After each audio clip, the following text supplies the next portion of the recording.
ഇപ്പൊ ഈ അടുത്ത നമ്മൾ പത്രങ്ങളിൽ വായിക്കുന്ന ജനാധിപത്യത്തിന്റെ സൗന്ദര്യം എന്ന് പറഞ്ഞ് വായിക്കുന്ന ഒരു ഹെഡിങ് എന്ന് പറയുന്നത് മുഖ്യമന്ത്രി തർക്കമാണ്. മുഖ്യമന്ത്രി VD സതീശൻ, KC വേണുഗോപാൽ, രമേശ് ചെന്നിത്തല.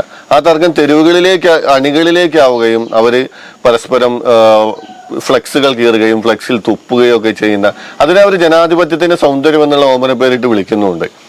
നേരത്തെ എന്താണ് ബലാത്സംഗം ചെയ്ത സ്ത്രീകളെയും ട്രാൻസ്ജെൻഡേഴ്സിനെയൊക്കെ BJP നിർത്തി എന്ന് പറയുന്ന പോലുള്ള ജനാധിപത്യ ബോധമാണ്. അതൊന്നും അല്ലല്ലോ നമ്മൾ പറയുന്നത്. അതുകൊണ്ട് അത് തെരുവ് കലാപം ആകാനായിട്ട് കലാപത്തിൽ എത്തിച്ചേരുന്നില്ലെന്നുള്ളത് ഭാഗ്യം കൊണ്ട് മാത്രം നിൽക്കുന്നതേ ഉള്ളൂ, അല്ലാതെ വേറെ യാതൊരു അർത്ഥമില്ല. അല്ല, നമ്മൾ ഭക്തരും മതവിശ്വാസികളൊക്കെ ഒരു കലാപം നയിക്കുമ്പോൾ അതിന് സ്ട്രോങ് ആയിട്ടുള്ള റീസൺ നമുക്ക് പറയാൻ പറ്റും. അവരുടെ ദൈവത്തെ അപമാനിക്കുന്നു, അവരുടെ വിശ്വാസങ്ങളെ തകർക്കുന്നു എന്നൊക്കെ പറയും. വിജയുടെയും ഒക്കെ എന്താണ് ഫാൻ ക്ലബ്ബ് മാത്രമാണ്. അവർ തമ്മിൽ ഇതേ തുപ്പലൊക്കെ ഇല്ലേ?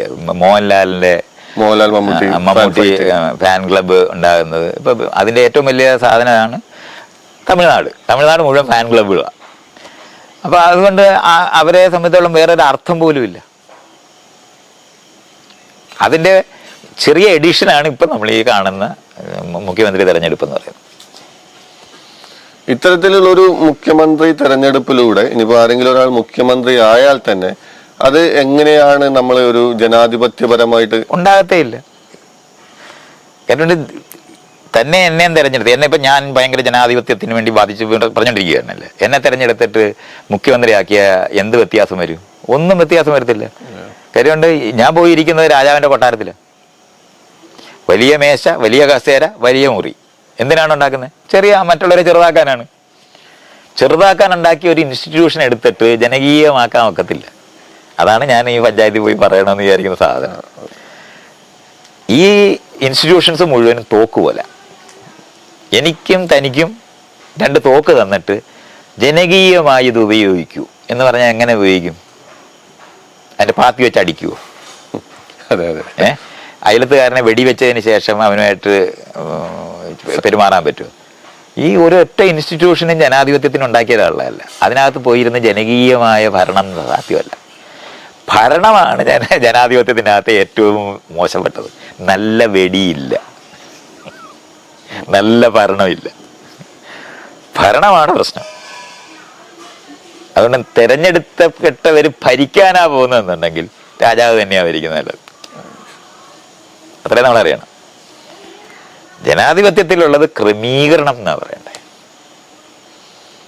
ആ വാക്ക് ആരും ഉപയോഗിക്കാറ് പോലും ഇല്ല. തീർച്ചയായിട്ടും ഇല്ല. ക്രമീകരണം, ജനകീയം എന്നാ പറയണ്ടേ. ജനാധിപത്യവും നമുക്ക് വേണ്ട.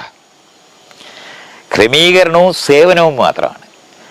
അപ്പൊ നമ്മൾ ഇതിന് എക്സ്പെർട്ടുകളായ ആളുകൾ എന്നുള്ളതാണ് ഉദ്യോഗസ്ഥർ എന്നുള്ള കൺസെപ്റ്റ് കൊണ്ട് ഉണ്ടാക്കുന്നത്. ഒരു വിഷയത്തിനകത്ത് എക്സ്പെർട്ട്. പക്ഷെ അവരെ റേറ്റ് ചെയ്യേണ്ടതുണ്ട്. സേവനം ഇയാൾ തന്നു, നമ്മൾ എങ്ങനെയാണ് ഊബർകാരന് റേറ്റ് ചെയ്യുന്ന പോലെ റേറ്റ് ചെയ്യണം. അതിൻ്റെ ഒരു വർഷം അവർ ഏറ്റവും നല്ല റേറ്റിംഗ് കിട്ടുന്നവർക്ക് ഇൻക്രിമെന്റ് കൊടുക്കണം. അല്ല, പ്രൊമോട്ട് ചെയ്ത് മേപ്പോട്ട് വിടണ്ട. ഈ മേപ്പോട്ടും കീപ്പോട്ടും എന്ന് പറയുന്ന സാധനം രാജാവിന് വേണ്ടി ഉണ്ടാക്കിയതാ. അതല്ല, പുതിയ സംവിധാനങ്ങൾ ഉണ്ടാക്കുന്നുണ്ട്. ഇതിപ്പോ നമ്മൾ കോർപ്പറേറ്റ് കമ്പനികളിലൊക്കെ ഏറ്റവും മികച്ച പെർഫോമൻസ് കാഴ്ചവെക്കുന്ന ആളുകൾ അതാണ്. അതെ, അത് മേപ്പോട്ട് എന്ന് പറയുന്ന ഈ കൺസെപ്റ്റ്, ഈ സ്ട്രക്ചറിൽ ഈ സാധനം ജനകീയമായ ഒരു സംവിധാനത്തിന് പറ്റില്ല. അതുകൊണ്ട് ഞാൻ പറഞ്ഞ തോക്ക് ഉപയോഗിച്ച് നല്ല വെടി വെക്കാൻ പറ്റത്തില്ല എന്ന് പറഞ്ഞത്. നല്ല വെടി, നല്ല ഭരണം എന്നൊക്കെ പറയുന്നത് സാധ്യമല്ല. പണ്ടേ നമ്മൾ വിചാരിക്കുന്ന സംശുദ്ധ ഭരണം എന്നായിരുന്നു പറയുന്നത്. അഴിമതി ഇല്ലാതായ നന്നായി. ഈ സിസ്റ്റം അഴിമതിക്ക് വേണ്ടി ഉണ്ടാക്കിയതാ. പിന്നെ എങ്ങനെയാണ് അത് ഇല്ലാതാക്കാൻ പറ്റുന്നത്? അങ്ങനെ പറ്റത്തില്ല. അതുകൊണ്ടാണ് അഴിച്ചു പണിയേണ്ട സ്ഥലങ്ങളാണ്. നമ്മൾ പഞ്ചായത്ത് ഉണ്ടാക്കാൻ ശ്രമിച്ചവരാ. അതേസമയത്ത് അമേരിക്കയിലൊന്നും പഞ്ചായത്തൊന്നുമില്ല. അവർക്ക് അറിഞ്ഞുപോലും കൂടാ. അപ്പൊ ഡീസെൻട്രലൈസേഷൻ എന്ന് പറയുന്ന കൺസെപ്റ്റ് വരുന്നേ പറ്റും. അത് വികസിപ്പിക്കേണ്ടതുണ്ട്. അഡ്മിനിസ്ട്രേഷൻ എന്ന് പറയുന്ന സാധനം ക്രമീകരണമായിട്ട് മനസ്സിലാക്കേണ്ടതുണ്ട്. ഇൻഫ്രാസ്ട്രക്ചർ വികസിപ്പിക്കുക എന്ന് പറയുന്നത് സ്കൂള് കുട്ടികൾ പഠിക്കുന്നിടത്തെങ്ങും കുട്ടിയുടെ അവകാശമാണ് പഠനം. അവിടെ നിന്ന് ഒരു ചാർജ് മേടിച്ചുകൂടാ. സ്കൂള്, ഹോസ്പിറ്റൽ, സുരക്ഷ എന്ന് പറയുന്നത് ഈ സുരക്ഷ എന്ന് പറഞ്ഞാൽ നമ്മളെ ഭരിക്കാൻ വേണ്ടി ഉണ്ടാക്കിയിരിക്കുന്ന രാജാവിന്റെ കിങ്കരന്മാരായിരുന്നു പോലീസ്. ആ പോലീസിനെ നമുക്ക് തോക്കാണത്, അങ്ങനെ ഉപയോഗിക്കാൻ ഒക്കത്തില്ല. ഇതിപ്പോ ജനങ്ങളെ നിയന്ത്രിക്കാൻ, അതുകൊണ്ടാണ് മനുഷ്യാവകാശം എന്ന് പറയാൻ ബാധ്യത വന്നത്. ഈ പോലീസിന്റെ അടിമേടിച്ച ജനങ്ങൾ ബഹളം വെച്ചപ്പോഴാണ് UN-ലൊക്കെ ഇരുന്ന ആൾക്കാരെല്ലാം ഇതെന്താ ഇപ്പൊ പ്രശ്നം, ജനകീയമായ സ്ഥലത്ത് അവിടെ ഈ അങ്ങനെയാണ് ഭരണകൂടം എന്ന് പറയുന്ന പ്രശ്നം നമ്മൾ അനുഭവിക്കുന്നത്. ഇതാണ് അഴിക്കേണ്ടത്. അതിന് സംവിധാനം കണ്ടുപിടിക്കുക എന്ന് പറഞ്ഞാൽ പുതുതായിട്ട് മനുഷ്യരുണ്ടാക്കേണ്ടതാണ്. കാളവണ്ടി നന്നാക്കി കാറാക്കത്തില്ല എന്നറിയണം. കാറാകില്ല. കാർ വേറെ കണ്ടുപിടിക്കുന്നതാണ്, ഇന്റേണൽ കമ്പസ്റ്റൻ എഞ്ചിനാണ് ഉപയോഗിക്കുന്നത്.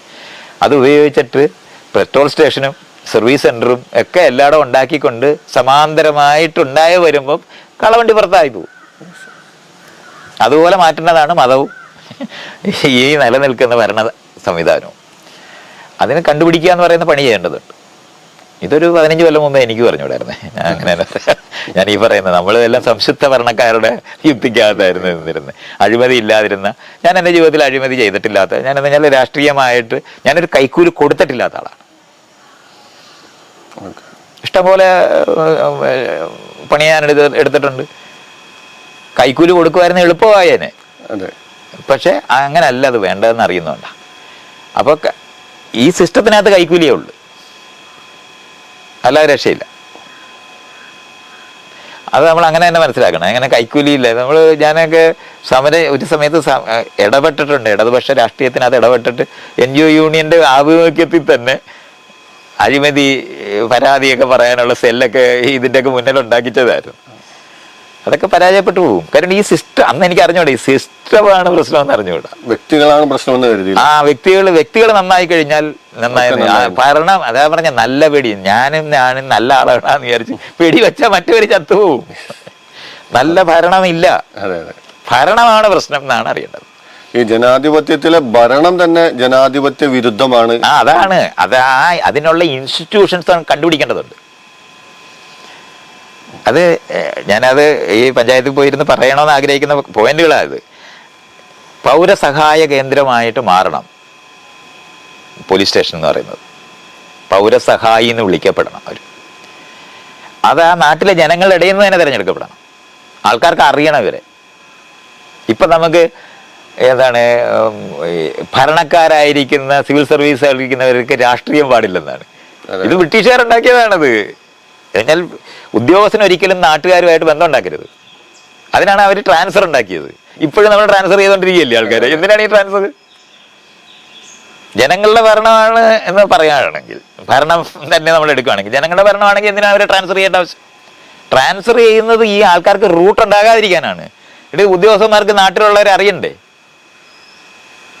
എന്തു ഈ പറയുന്നത്? ഇതൊക്കെയാണ് ഞാൻ പറയുന്നത്. എന്താണ് ഈ നടത്തിക്കൊണ്ടിരിക്കുന്നതെന്നുള്ളതിനെ പറ്റി അടിസ്ഥാനപരമായ ഒരു അറിവില്ലാത്ത ആൾക്കാരാണ് ഇതെല്ലാം ചെയ്തുകൊണ്ടിരിക്കുന്നത്. ഇതുകൊണ്ടാണ് പഞ്ചായത്ത് ഉണ്ടാക്കണമെന്ന് മനസ്സിലായിട്ടുണ്ട്, വേറെ സമാന്തരമായി ഉണ്ടാക്കാൻ ശ്രമിച്ചിട്ടുണ്ട്. പക്ഷെ അതും ഇപ്പോഴും വില്ലേജ് ഓഫീസും തഹസിൽദാർ ഓഫീസും കളക്ടറേറ്റും അവിടെ തന്നെ നിൽക്കുകയല്ലേ. പിന്നെ എങ്ങനെയാണ് അത് വർക്ക് ചെയ്യുന്നത്? എലക്ഷൻ അടുത്ത 50 വർഷം നടത്തിയില്ലെങ്കിലും ഭരണം നടക്കത്തില്ലേ? പിന്നെ എന്തിനാണ് എലക്ഷൻ? വെറുതെ അനാവശ്യമായി ചിലവൊക്കെ എന്തിനാ ചെയ്യുന്നത്? ഭരണം നടക്കുമെന്നുണ്ടെങ്കിൽ. അപ്പൊ തെരഞ്ഞെടുക്കപ്പെട്ടവർ ഭരിക്കുന്നില്ല. തെരഞ്ഞെടുക്കപ്പെട്ടവർ നിയമങ്ങൾ ഉണ്ടാക്കിയാൽ അത് താഴെ വരത്തില്ല, വർക്ക് ചെയ്യത്തില്ല. അത് ഈ പറയുന്ന കുറി അടിച്ചിട്ട് അവിടെ കിടക്കും. ഇതാണ് വർക്ക് ചെയ്യാത്തത്. അല്ല ജനാധിപത്യം വർക്ക് ചെയ്യാത്തതല്ല, ജനാധിപത്യം ആരംഭിക്കേണ്ടതുണ്ട്, അതിന്റെ ഇൻസ്റ്റിറ്റ്യൂഷൻസ് ഉണ്ടാക്കുന്നുണ്ട്. അതാണ് ഞാൻ പറയാൻ ശ്രമിക്കുന്ന പോയിന്റ്. നമുക്ക് ഇപ്പം ഇത്തരത്തിലൊരു ജനാധിപത്യ ഇൻസ്റ്റിറ്റ്യൂഷൻസ് എന്ന് പറഞ്ഞ് നമുക്ക് ചൂണ്ടിക്കാണിക്കാൻ നിലവിൽ എന്തെങ്കിലും ഉണ്ടോ? പഞ്ചായത്ത് ആണ് നമ്മൾ ഉണ്ടാക്കാൻ ശ്രമിച്ചത്. അത് ഗ്രാമപഞ്ചായത്ത് മാത്രമേ ഈ കേരളത്തിൽ മാത്രമേ ഉള്ളൂ, വേറെ എങ്ങുമില്ല. ബാക്കിയുള്ളത് കാപ്പ് പഞ്ചായത്ത് എന്ന് പറഞ്ഞാൽ 2000 കൊല്ലം മുമ്പുള്ള ജാതി സമ്പ്രദായത്തിനനുസരിച്ചിട്ട് ഗ്രാമമുഖ്യൻ ഒരു മരത്തിന്റെ ചവിട്ടിലിരിക്കുന്ന പടമായിട്ട് വരും. ആ സാധനമൊന്നുമല്ല നമ്മൾ പറയുന്നേ. അവിടെ തെരഞ്ഞെടുപ്പൊന്നും ഇല്ല. ജാതി സമ്പ്രദായത്തിന്റെ സാധനമാണ്. ആൾക്കാരെല്ലാം തറയിലായിരിക്കുന്നത്.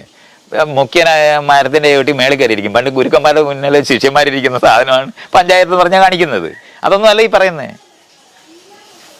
നമ്മുടെ ഇടയിലുള്ള ആൾക്കാരെ തിരഞ്ഞെടുക്കപ്പെട്ട് അവരാണ് നിൽക്കേണ്ടത്. അവർ അക്കൗണ്ടബിളായി മാറുന്നത്, അവരെ അടുത്ത ഇലക്ഷന് നിൽക്കുന്ന വഴി അവർ അക്കൗണ്ടബിളാകും. ഇതിനിടയ്ക്ക് ഉദ്യോഗസ്ഥന്മാരാണ് തുടർച്ചയുള്ളവർ. Hour rate ചെയ്യപ്പെടേണ്ടതുണ്ട്. പ്രൊമോഷനൊന്നും മേപ്പോട്ട് പോകേണ്ട ആരും ഒന്നും. മേളിലോട്ടൊരു സ്ഥലമില്ല. വലിയ സർക്കിളുകളേ ഉള്ളു. വാർഡെന്ന് പറയുന്ന സർക്കിള് പഞ്ചായത്ത് എന്ന് പറയുന്ന സർക്കിളിനകത്തുള്ളതാണ്. പഞ്ചായത്ത് എന്ന് പറയുന്ന സർക്കിൾ എന്ന് പറയുന്നത് താലൂക്കിനകത്ത് നിൽക്കുന്നതാണ്. താലൂക്ക് എന്ന് പറയുന്ന സർക്കിൾ നിൽക്കുന്നത് ജില്ലയ്ക്കകത്താണ് നിൽക്കുന്നത്. ജില്ല എന്ന് പറയുന്നത് സംസ്ഥാനത്താണ് നിൽക്കുന്നത്. സംസ്ഥാനം എന്ന് പറയുന്നത് രാജ്യത്തിനകത്താണ് നിൽക്കുന്നത്. ഇങ്ങനെ സർക്കിളാണിത്. അല്ലാതെ കേന്ദ്രം മേളിലിരുന്ന് താഴോട്ട് ഭരിക്കുന്നത് പഴയ ബ്രിട്ടീഷുകാരുടെ ഭരണവും രാജാവിൻ്റെ ഭരണമാണ്. അത് ചെയ്തുകൊണ്ട് നമുക്കിത് ഈ ജനാധിപത്യം വർക്ക് ചെയ്യത്തില്ല. ഇത് അറിയാവുന്നതുകൊണ്ടാണ് ഈ പഞ്ചായത്ത് ഉണ്ടാക്കാൻ ശ്രമിച്ചത് നമുക്ക് കാണാം. ബ്ലോക്ക് പഞ്ചായത്ത്, ത്രിതല പഞ്ചായത്ത് എന്ന് പറഞ്ഞ് ആലോചിക്കുന്നതൊക്കെ സമാന്തരമായിട്ടുണ്ട്. അതുകൊണ്ട് സമാന്തരമാണെന്നുണ്ടെങ്കിൽ വില്ലേജ് ഓഫീസ് പോകണം, തഹസീൽദാരുടെ ഓഫീസ് പോകണം, കളക്ടറേറ്റ് പോകണം, ഗവർണർ വേണ്ട. ഇതൊക്കെ എന്തിനാണ്?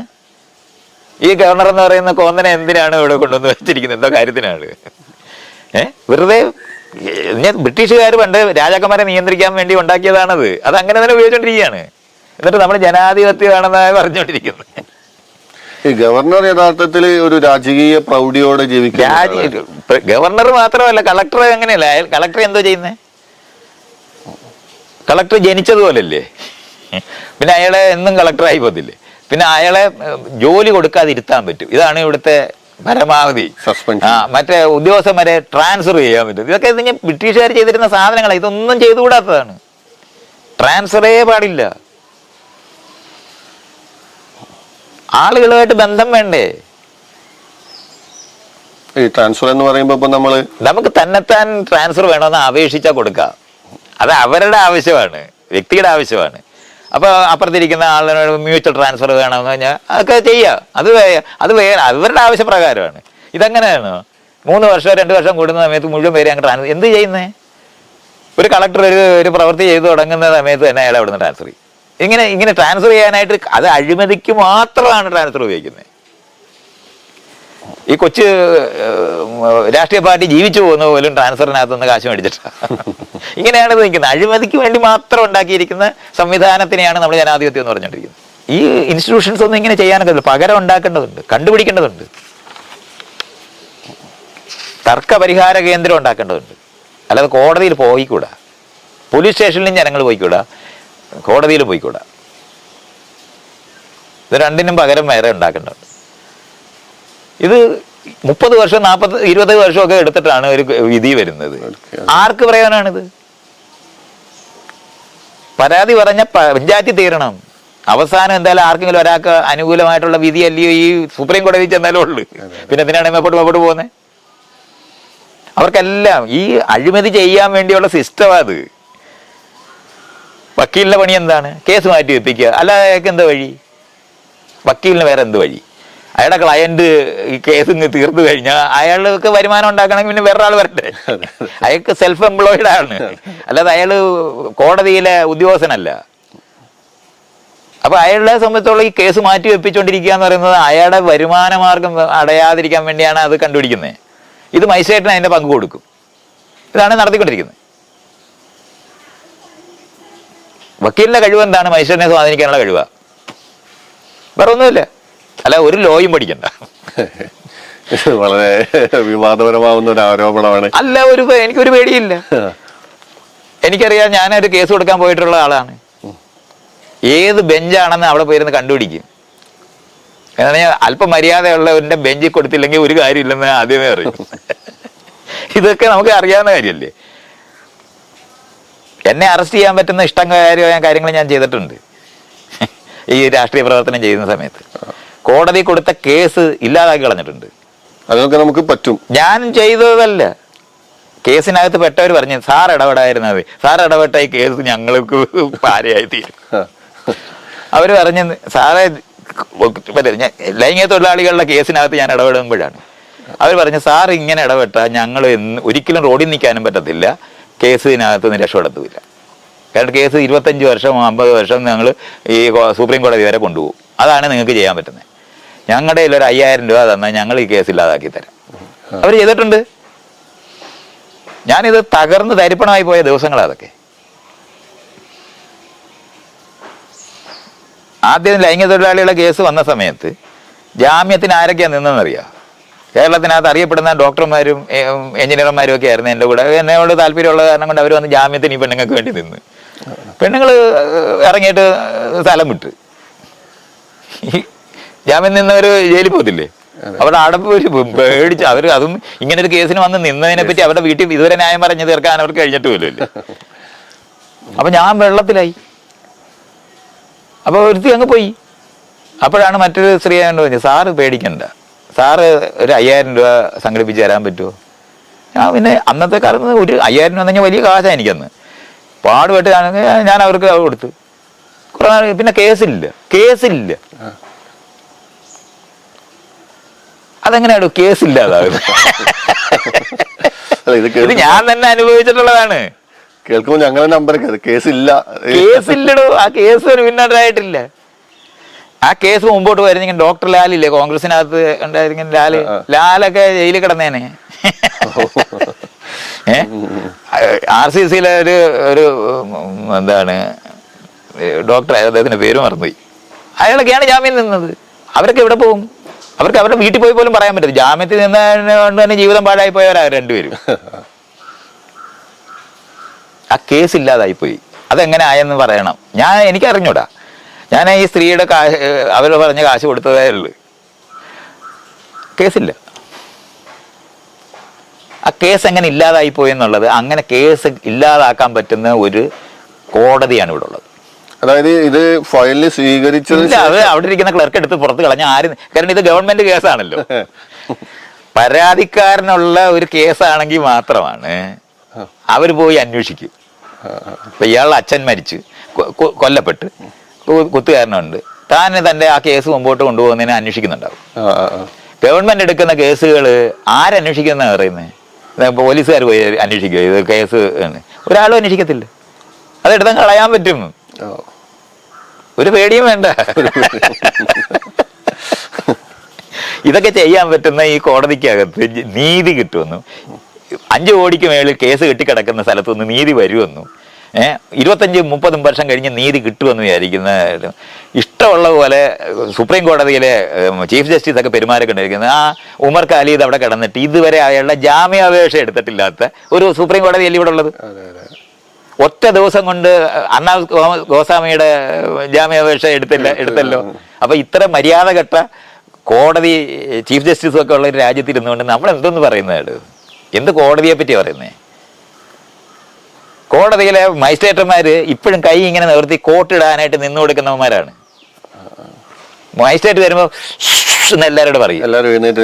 ഇതെന്തോ കാര്യത്തിനാണ്? എന്തുകൊണ്ടൊരു ജൂറി സിസ്റ്റം ഉണ്ടാകുന്നില്ല? മിനിമം അമേരിക്കക്കാരനൊക്കെ അത്രയും വരെയൊക്കെ കണ്ടുപിടിച്ചിട്ടുണ്ട്. അവിടെ മെച്ചപ്പെട്ട സ്ഥലമൊന്നും അല്ല. ജൂറി എങ്കിലും ഉണ്ടായിട്ടുണ്ട്. തമ്മിൽ ഭേദം എന്ന് പറയുന്നത് അപ്പോഴും ഇൻസ്റ്റിറ്റ്യൂഷൻ എല്ലാം അങ്ങനെ തന്നെയാണ്. പക്ഷെ അതിനേക്കാളും മെച്ചപ്പെട്ട സ്ഥലങ്ങൾ സ്കാൻഡിനേവിയയിലൊക്കെ അവരുണ്ടാക്കിയിട്ടുണ്ട്. അവിടെ ഇപ്പൊ അവർക്ക് ജയിലില്ല. പോലീസുകാരുടെ ജോലി അതാ പറഞ്ഞ അതൊക്കെ അവർക്ക് ജയിലില്ലാത്ത രാജ്യം ഉണ്ടായി കഴിഞ്ഞിട്ടില്ലേ? നമുക്ക് മിനിമം അവിടെ നമുക്ക് ഇതൊക്കെ ചെയ്യാൻ പറ്റുന്ന സ്ഥലമാണ്. സമാന്തരമായ പൗരസഹായ കേന്ദ്രം പോലീസ് സ്റ്റേഷന് പകരം ഉണ്ടാകണം. തർക്ക പരിഹാര കേന്ദ്രം കോടതിക്ക് പകരം ഉണ്ടാകണം. അത് പഞ്ചായത്തിൽ തീരുകയും. മൈത്രേയന്റെ വിശേഷങ്ങൾ ഇവിടെ അവസാനിക്കുന്നില്ല. ഇനിയും നമുക്ക് ഒട്ടനവധി വിശേഷങ്ങൾ മൈത്രേയനിലൂടെ അറിയാനും കേൾക്കാനുമുണ്ട്. വീണ്ടും ഒരു എപ്പിസോഡിൽ മൈത്രേയന്റെ വിശേഷങ്ങൾ നമുക്ക് കേൾക്കാം. Thank you.